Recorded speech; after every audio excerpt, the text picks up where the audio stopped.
خواتین کا لوہے کی انگوٹھی پہننا، کیا خواتین لوہے کی انگوٹھی پہن کر نماز پڑھ سکتی ہیں؟ بنت آدم کراچی سے، بڑا اختلافی مسئلہ ہے علماء کے درمیان کہ خواتین لوہے کی انگوٹھی پہن سکتے ہیں نہیں پہن سکتی۔ بہرحال یعنی بعض علماء جائز کہتے ہیں، بعض ناجائز کہتے ہیں، تو ہمارا فتویٰ اگرچہ گنجائش ہی کا ہے کہ گنجائش ہے پہن سکتی ہے عورت، لیکن احتیاط کرے تو اچھا ہے، سونے چاندی کی پہنے انگوٹھی تو زیادہ اچھا ہے۔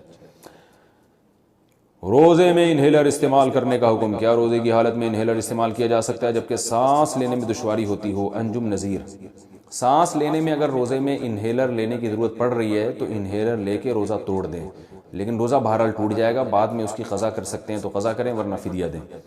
تو انہیلر کے استعمال سے روزہ ٹوٹ جاتا ہے کیونکہ اس میں دوا کے ذرات ہوتے ہیں جو اتر جاتے ہیں پھیپھڑوں میں۔ البتہ ایسی مجبوری میں روزہ توڑنا جائز ہوگا، گناہ نہیں ہوگا۔ بلا وجہ کیڑے مکوڑے مارنا، کیا یہ جائز ہے؟ بنت آدم کراچی سے، بلا وجہ کیڑے مکوڑے مارنا کیسا ہے؟ گھروں میں جو کیڑے مکوڑے ہوتے ہیں ان کو مارنا جائز ہے، کیونکہ ان کو مارنا بلا وجہ نہیں ہے۔ اگر آپ کا مقصد یہ ہے کہ گھر میں کیڑے مکوڑے ہمیں تو کچھ کہہ نہیں رہے ہم ان کو مار سکتے ہیں، تو بھائی اس لیے مار سکتے ہیں کہ وہ گھر ہے، وہ کوئی جنگل تھوڑی ہے جہاں کیڑے مکوڑے آ کے رہ رہے ہیں۔ تو لیکن باہر گلی محلے میں خام خواہ میں مکوڑے جا رہے ہیں، ان کو کچل دیا جیسے لوگ کر رہے ہوتے ہیں، تو وہ عمل اچھا نہیں ہے۔ حدیث میں آتا ہے کہ ایک پیغمبر تھے تو ایک چیونٹی نے ان کو کاٹ لیا، تو وہ جتنی ساری چیونٹیاں تھیں پیغمبر نے وہ ساری چیونٹیاں مار ڈالی، تو اللہ نے ان کو وحی دی، وحی کی حل واحدتن، کہ ایک چیونٹی جس نے آپ کو کاٹا تھا اس کے علاوہ چیونٹیوں کو آپ نے کیوں مارا۔ تو اس سے پتہ چلتا ہے کہ جانور کو بھی بلا وجہ مارنا جائز نہیں ہے، چاہے وہ چیونٹی ہی کیوں نہ ہو۔ یہ نہیں کہ اب گھروں میں بھی آپ چیونٹیوں کی حفاظت کرنا شروع کر دیں، گھروں میں تو انسان رہتے ہیں تو وہاں چیونٹیاں اور مکوڑوں کے لیے جو فنائل وغیرہ کا پوچھا لگایا جاتا ہے وہ بالکل جائز ہے تاکہ گھر سے یہ چیزیں ختم ہوں، لیکن گلی محلے میں اور ہر جگہ جا کے بلا وجہ مکوڑے یا چیونٹیوں کو مارنا یہ صحیح عمل نہیں ہے شریعت کی روشنی میں۔ البتہ جہاں جو نقصان دہ جانور ہیں وہ مار سکتے ہیں۔ فیڈ کراتے وقت قرآن مجید پڑھنے کا حکم، کیا بچے کو دودھ پلاتے وقت قرآن مجید پڑھا یا سنا جا سکتا ہے؟ بنت ہوا کراچی سے، جی ہاں بالکل، پڑھا بھی جا سکتا ہے، سنا بھی جا سکتا ہے، سنایا بھی جا سکتا ہے۔ حالت حیض میں ناخن کاٹنے کا حکم، رات میں ناخن کاٹنا اور رات میں جھاڑو دینا شریعت کے اعتبار سے کیسا ہے؟ نیز حالت حیض میں ناخن کاٹ سکتے ہیں یا نہیں، اور فرض غسل میں کوئی دعا پڑھنی چاہیے یا نہیں؟ بنت سراج لکھنؤ سے، رات میں ناخن کاٹنا، رات میں جھاڑو دینا بالکل جائز ہے، کوئی حرج نہیں ہے اس میں۔ ناخن جب بڑھ جائیں کاٹ دیں، چاہے رات ہو یا دن ہو۔ جب گھر میں ڈسٹ ہو اور گرد و غبار ہو جھاڑو دے دیں، چاہے رات ہو یا دن ہو۔ حالت حیض میں ناخن کاٹ سکتے ہیں، کوئی حرج نہیں ہے۔ اور فرض غسل میں کوئی دعا پڑھنی چاہیے یا نہیں؟ میرے علم میں نہیں ہے کوئی دعا فرض غسل کے لیے۔ عورتوں کا یوٹیوب چینل چلانا کیسا ہے؟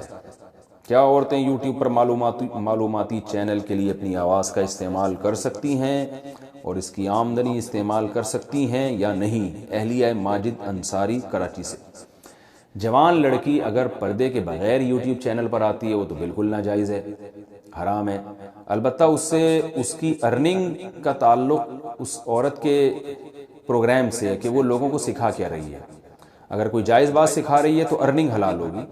یعنی مثال کے طور پر کوئی خاتون ہے جو پردے میں نہیں ہے، جوان بھی ہے، اور وہ بے پردہ ہو کے جو ہے وہ یوٹیوب چینل پہ لوگوں کو یعنی چینل پہ کوکنگ سکھا رہی ہے، تو کوکنگ چونکہ ایک بذات خود ایک جائز عمل ہے اس لیے اس کی ارننگ حلال ہوگی، ارننگ ناجائز نہیں ہے، بلکہ ارننگ تو ایڈورٹائزمنٹ کی ہوتی ہے، تو ارننگ حلال نہیں ہے، لیکن اس عورت کو آنے کا گناہ ہوگا کیونکہ عورت پہ پردہ کرنا واجب ہے۔ لیکن اگر کوئی عورت مکمل پردے میں آ رہی ہے تو جوان عورت کے لیے چونکہ آواز میں اس سے فتنے کا اندیشہ ہوتا ہے، لوگوں کی طبیعت اس کی طرف مائل ہوتی ہے، تو اس کو اپریشیٹ نہیں کیا جائے گا، اس عمل کو عورت کو روکا جائے گا۔ میں نہیں کہہ رہا کہ حرام ہے، گناہ کبیرہ ہے، لیکن بہرحال یہ عمل ناپسندیدہ ہے شریعت کی روشنی میں، اور فتنے کی وجہ سے اس کو روکنے کی کوشش کی جائے گی، اس عورت کو منع کیا جائے گا۔ اور اگر ایجڈ ہے تو اور کوئی فتنے کا اندیشہ نہیں ہے اس میں تو پھر جائز ہے، گناہ نہیں ہے انشاءاللہ۔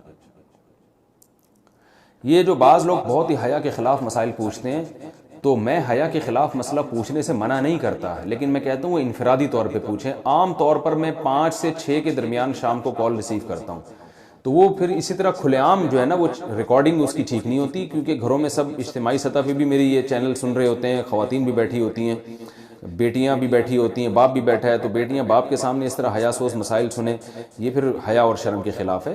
تو وہ الگ، وہ ٹھیک ہے شریعت کے مسائل میں حیا نہیں کرنی چاہیے، لیکن جب ایک ایسے طریقے سے آپ مسئلہ پوچھ سکتے ہیں انفرادی طور پر، تو پھر کھلے عام وہ مسائل پوچھیں جس میں جو حیا کے خلاف نہ ہو. تو میں مسئلہ پوچھنے، کیونکہ میں نے ایک دفعہ اسی طرح چینل پہ کہہ دیا کہ بھائی حیا کے خلاف مسائل نہ پوچھے، تو لوگوں نے کہا پھر وہ مسائل ہمیں پتہ کیسے چلیں گے؟ تو بھائی وہ مسائل ایسے پتہ چلیں گے کہ آپ اپنے کسی قریبی عالم سے پوچھ لیں، یا انفرادی طور پر میری کال اگر لگ جاتی ہے تو مجھ سے پوچھ لیں. لیکن کھلے عام اس طرح جو ہے نا وہ مسائل پوچھنا، اس میں گھروں میں خواتین بھی سن رہی ہوتی ہیں، مرد بیٹھے ہوئے ہوتے ہیں، بعض دفعہ وہ پھر مناسب نہیں ہوتا. میرے چینلوں کا، میرے بیانات کا لوگوں نے بڑا غلط استعمال کیے. بہت سے ایسے کلپ نکال کے نا اس پہ بڑے حیا سوز ان کے عنوانات لگا کے ان کو پھیلایا ہے. لوگ یہ سمجھتے تھے کہ مفتی صاحب یہ عنوان لگا رہے ہیں. اسی وجہ سے ہم نے چینل پہ اپنے قبضہ کیا ہے، اپنے چینل کو خود بنایا تاکہ اس چیز کو کنٹرول کیا جا سکے، اور الحمدللہ اس کے بعد کافی حد تک یہ معاملہ کنٹرول ہوا ہے. بینک کے گارڈ کی تنخواہ کا حکم. میں نے سنا ہے کہ آج کل جو وبا چل رہی ہے اسے دور کرنے کے لیے مغرب کے عنوان کیا ہے، مسئلہ کیا ہے؟ یہ کہہ رہے ہیں کہ سورہ جاسیہ پڑھنا وبا دور کرنے کے لیے، یہ اصل میں عنوان. میں نے سنا ہے کہ آج کل کی جو وبا چل رہی ہے اسے دور کرنے کے لیے مغرب کے بعد سورہ جاسیہ بآواز بلند پڑھنی چاہیے. کیا یہ بات درست ہے؟ بنت عبداللہ کراچی سے. کوئی میرے علم میں اس کی دلیل نہیں ہے، ایسے ہی بات ہے. پڑھیں. سب سے پہلے تو گناہوں سے توبہ کریں جو اصل چیز ہے، اور دوسرا احتیاطی تدابیر اختیار کریں. اور کچھ پڑھنا ہے تو قرآن مجید کی مشہور دعا ہے لا الہ الا انت سبحانک انی کنت من الظالمین، اس کا بھی زیادہ سے زیادہ کرنا چاہیے. اللہ تعالیٰ عمل کی توفیق عطا فرمائے.